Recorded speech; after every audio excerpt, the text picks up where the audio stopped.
बिस्मिल्लाहिर्रहमानिर्रहीम। अस्सलामु अलैकुम। आज मैं आपको एक जर्मन खाने की रेसिपी देती हूँ। इसका नाम है एग इन करी सॉस। इसके लिए जिन चीज़ों की ज़रूरत है उसके लिए आधा लीटर यखनी है।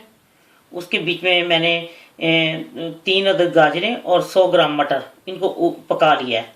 ये अगर आपके पास यखनी नहीं है तो फिर आप कनौर की टिक्की लेके आधा लीटर पानी में एक टिक्कियाँ डाल दें और उसमें फिर जब वो पकना शुरू हो जाए तो उसके अंदर ये गाजरें काट के और मटर भी काट के डाल दें। लेकिन बाकी चीज़ों में नमक का फिर ख्याल रखें इसमें, क्योंकि नमक काफ़ी होता है। तो इसमें आधा कप दूध, ये मैंने 2 अंडे लिए हैं, आप 3 या 4 भी कर सकते हैं जैसे आपकी मर्जी है। और इसके लिए मैंने 2 चमचे जो है वो मक्खन लिया है और एक छोटे साइज का, बहुत छोटे साइज का प्याज या एक आधा जो दरमियाना प्याज होता है वो आधा, नमक हस्बे जायका। ये आपके पास अगर वो उसका पेस्ट है मस्टर्ड पेस्ट तो वो डालें, अगर मस्टर्ड पाउडर है वो डालें। मेरे पास पेस्ट था वो आधी चमची वो डालूंगी। क्रश काली मिर्च ये हाफ टी स्पून से कम है, ये भी जायके के मुताबिक डालनी है। और 2 टेबलस्पून जो है ना 2 चमचे ये मैदा है। जितना ये सॉस बनाने की जितना मैदा है उतना ही हमने मक्खन या घी लेना है। तो अब मैं आपको बताती हूँ ये कैसे तैयार करना है। अब मैं इसमें ये पैन गरम हो गया, कढ़ाई जो है, अब मैं इसमें ये मक्खन डाल के तो मैं ये इसको गरम करती हूँ।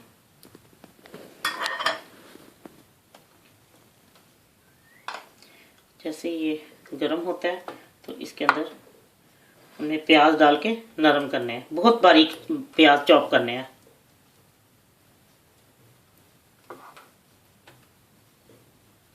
ये प्याज भी इसमें डाल देते हैं और उससे ये साथ ही हो जाएंगे इसके।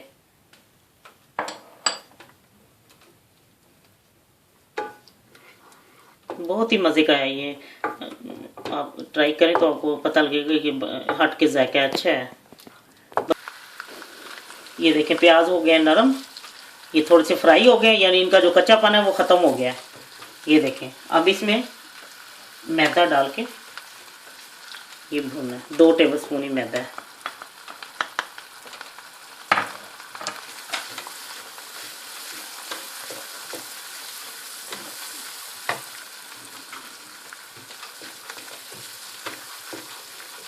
साथ ही इसमें ये करी जो पेस्ट है वो सॉरी मस्टर्ड पेस्ट या मस्टर्ड पाउडर जो है आधी टीस्पून वो आपने डाल देना बीच में।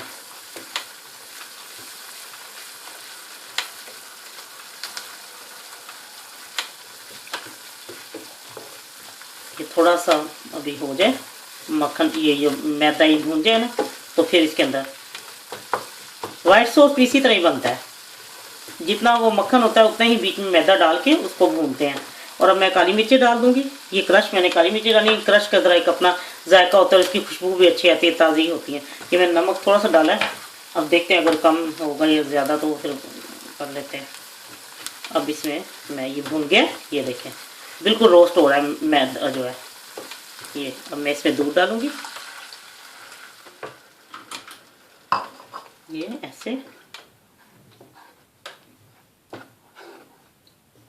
और अब मैं इसमें ये यखनी भी डाल दूंगी और वो गाजरों वाला भी सारा कुछ। ये देखें अब ये पकेगा और ये भी गाढ़ा हो जाएगा। जी देखें ये पकना शुरू हो गया और 5 मिनट इसको तेज़ आंच पे पकाना है। तो ये फिर जैसे ये हल्का सा गाढ़ा हो बस इसको फिर इसमें अंडे डाल के इसको उतार लेना है।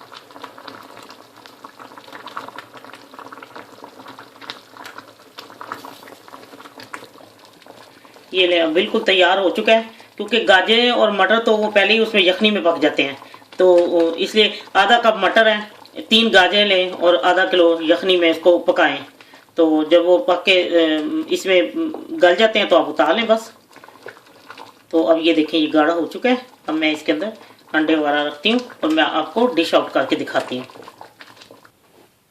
लीजिए ये जर्मन खाना तैयार है, एग इन करी सॉस। तो ये आप जब बनाएंगे तो आपको बहुत पसंद आएंगे। इस तरह आप पेश कर सकते हैं या अलहदा सॉस रख के साथ चावलों के साथ किसी भी सांचे में ले लीजिए। मैंने दिल के सांचे के साथ ये चावलों को बनाया है, उसका फॉर्म बनाई है और साथ ही मैंने अंडे और ये बना के दिए हैं। आप इसके ये जो खाना है ये 3-4 लोग खा सकते हैं। आप उसी मुताबिक अंडे भी उबाल लें और सब कुछ कर लें, आपको बहुत पसंद आएगा इंशाल्लाह। ये जर्मन खाना है, बहुत ही टेस्टी है। एक दफ़ा ट्राई करें, आपको अच्छा लगेगा इंशाल्लाह। अल्लाह हाफिज़।